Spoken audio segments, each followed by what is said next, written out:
Donc voici un exemple où nous avons les tâches A, B, C, D et E et de durée respective 10, 2, 5, 3 et 6. La tâche A dure 10 unités de temps, la tâche D dure 3 unités de temps et la tâche E 6 unités de temps. Et puis avec B, on a 2 unités de temps, etc. Et la troisième colonne nous fournit les prédécesseurs de chacune de ces tâches. Par exemple, la tâche A n'a aucun prédécesseur, donc on met un tiret. La tâche B n'a aucun prédécesseur. La tâche C a 3 prédécesseurs qui sont les tâches A, B et D. Cette tâche, la tâche C, ne peut commencer que si les tâches A, B et D sont terminées, alors que les tâches A et B peuvent commencer immédiatement, puisqu'il n'y a pas de prédécesseur. Ces deux tâches peuvent commencer immédiatement. La tâche D peut commencer immédiatement, mais la tâche E ne peut commencer que si la tâche A est terminée. Donc la tâche A est un prédécesseur de la tâche E, et en fait c'est le seul prédécesseur pour cet exemple.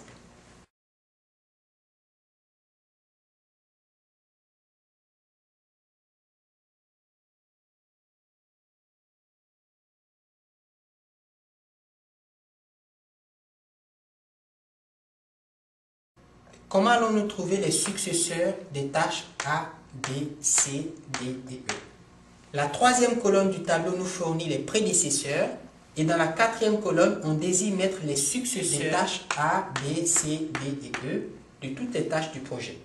Pour trouver les successeurs de la tâche A, nous allons regarder dans la colonne des prédécesseurs et identifier la tâche A. J'ai ici A et nous cherchons les lignes qui correspondent. Donc j'ai cette ligne et puis cette ligne. Par conséquent, les tâches C et E sont des successeurs de la tâche A.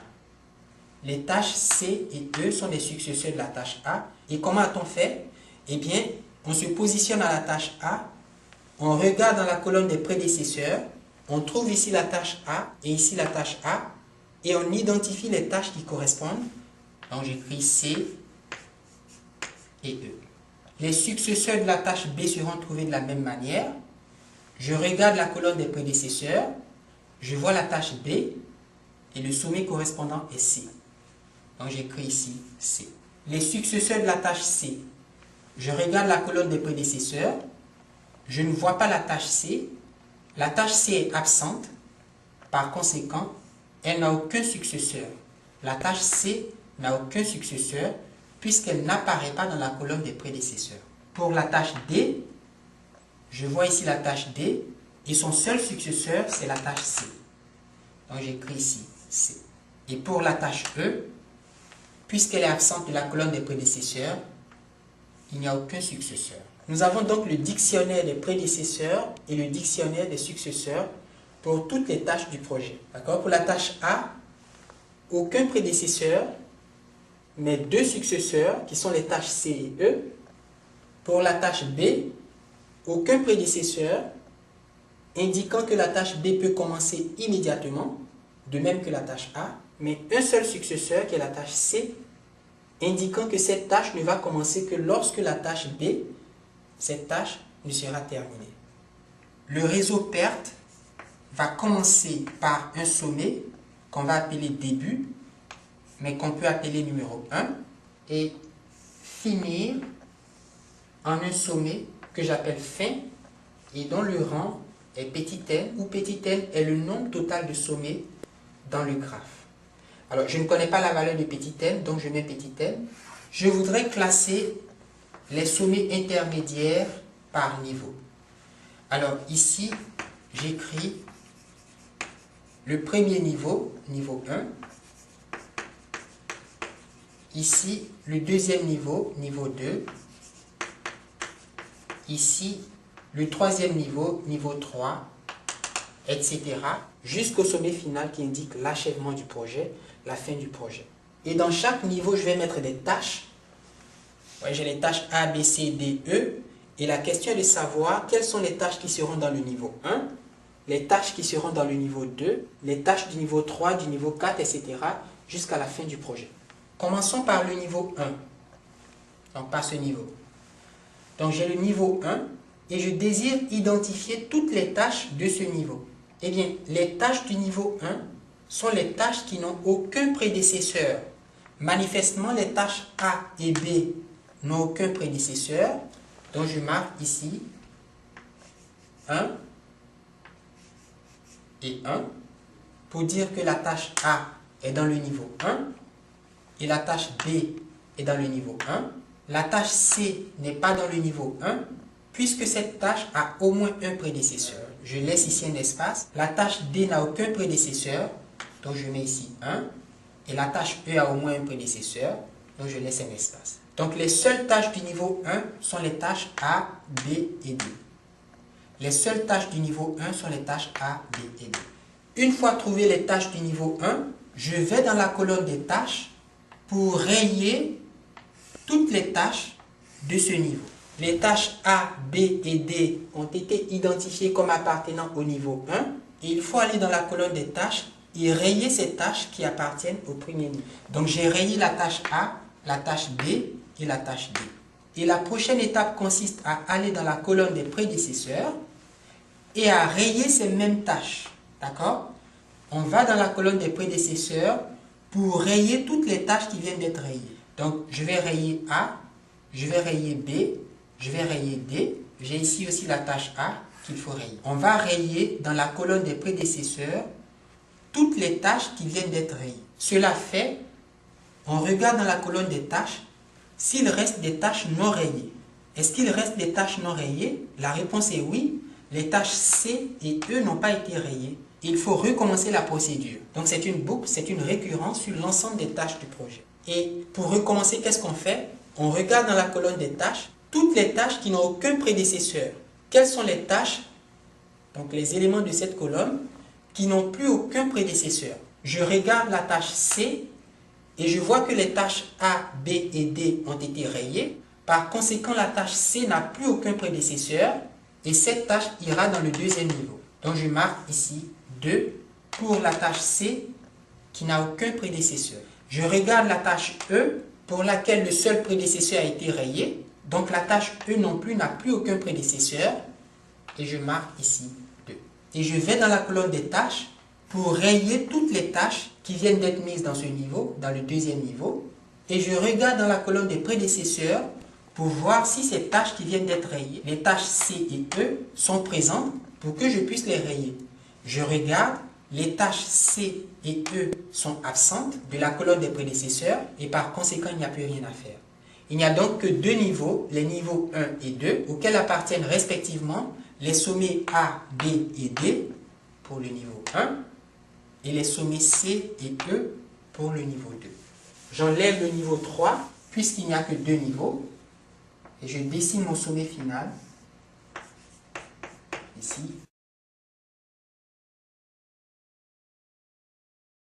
Dans le niveau 1, on a les tâches A, B et D. A, B et D. Donc j'écris A, B et D. Et dans le niveau 2, les tâches C et E. Donc je mets C. Je vais modifier la présentation pour prendre en compte un facteur. A, B et D. Et le niveau 2 qui contient les tâches C et E. Et j'aurai un arc. Et puis un arc.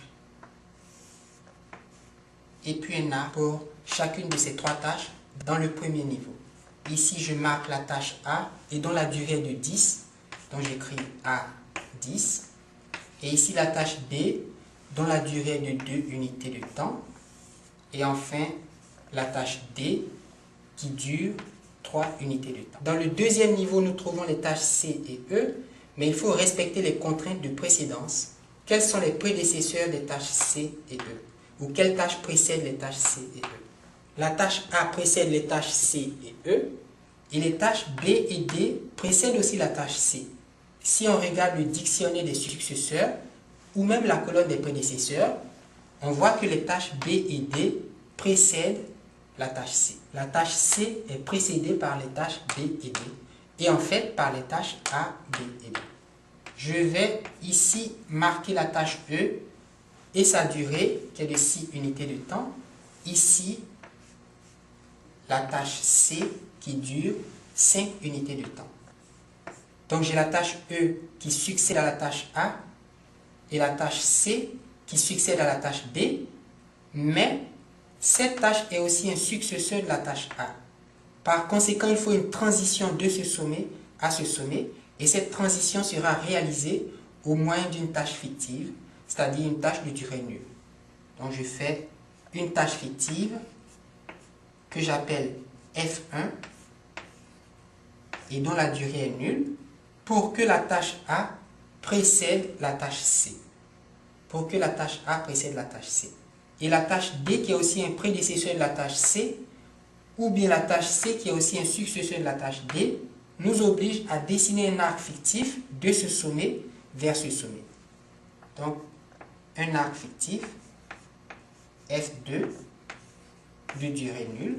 Et on voit que les tâches A, B et D sont des prédécesseurs de la tâche C. Vous voyez, toutes ces tâches A, B et D précèdent la tâche C. Et la tâche E est précédée par la tâche A.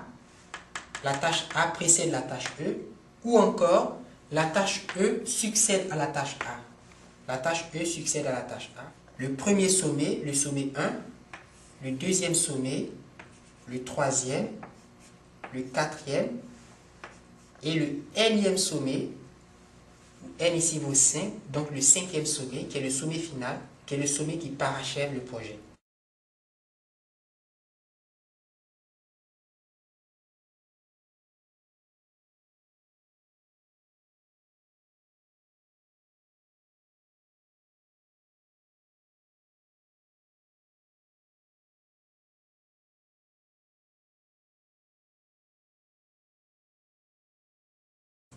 Alors, calculons pour chaque sommet 1, 2, 3, 4 et 5, ces dates au plus tôt et au plus tard. Donc j'écris ici XI, si j'ai le numéro I, et puis YI.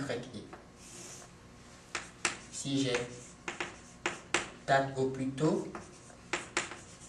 et ici date au plus tard. Pour le sommet I.